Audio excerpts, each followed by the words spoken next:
To the infinite devotees of Bhagwan Shri Krishna Ji, I extend my profound respect for you all. Today being 26th of July 2024, that is to say Kargil Vijay Divas of the Indian Army or India over Pakistan. And also I am as a soldier is in front of you. I am in front of you as a soldier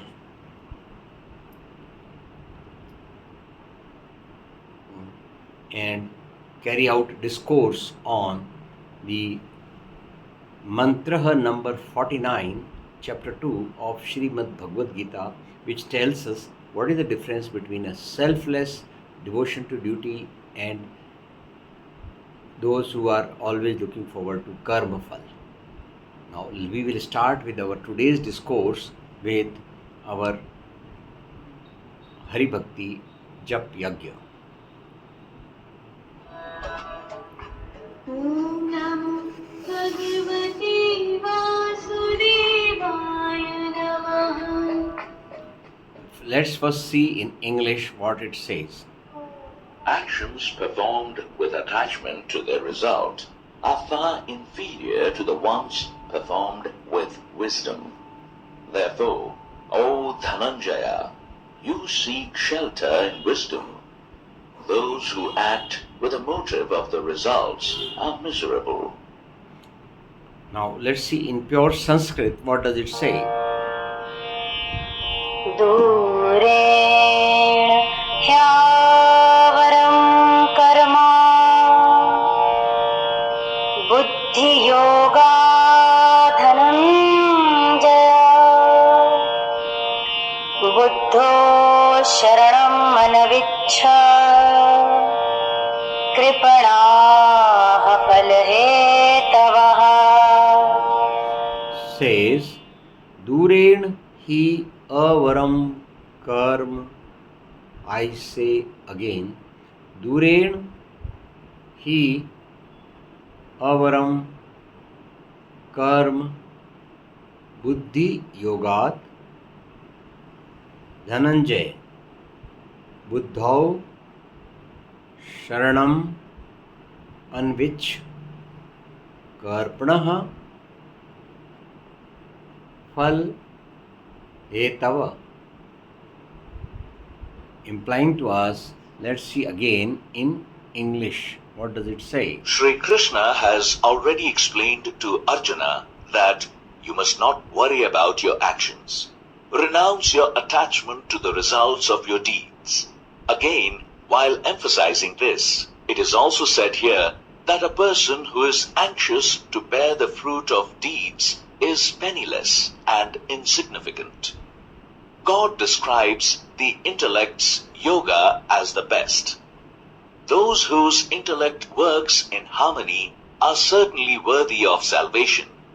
To explain Arjuna, Lord Krishna says, O the conqueror of wealth, by having the hope of fruit of your deeds, your intellect will remain tied to it. The knowledge of Sri Krishna is worthwhile because a person cannot live without doing his karma. And if he just thought about the results of karma at every moment, one can estimate how much his intellect is tied up. This bond is the cause of downfall. All the time, we worry about the fruits of our deeds in our minds. However, we will sense freedom if we only perform actions and move towards the next action without thinking about the results. However, today we take every action by estimating the outcome. Friends, we are again on Om Tat Sat, where in our Sanatan Dharma it implies Om means even beginning of thinking or even emotions, what we call as creating an intention.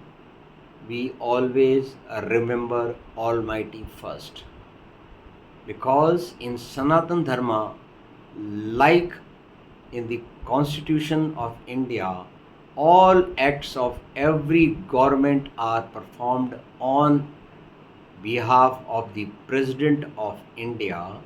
In the same manner, we perform our every activity on behalf of God Almighty. So we pronounce the word Om. Having done that, next stage comes is that all inputs are put in place and a process is carried out to complete the task. Even if it is brewing of the tea or taking a bath as small as daily routines, or it may be production of electricity in a nuclear power plant or sending a space mission, the process is the same. That the next step is process, which we call in our Sanatana Dharma as Tat. Tat practically means that, pointing finger to something which is away from me. In other words, I am detached while I carry out the process. I have no personal attachment to perform this task.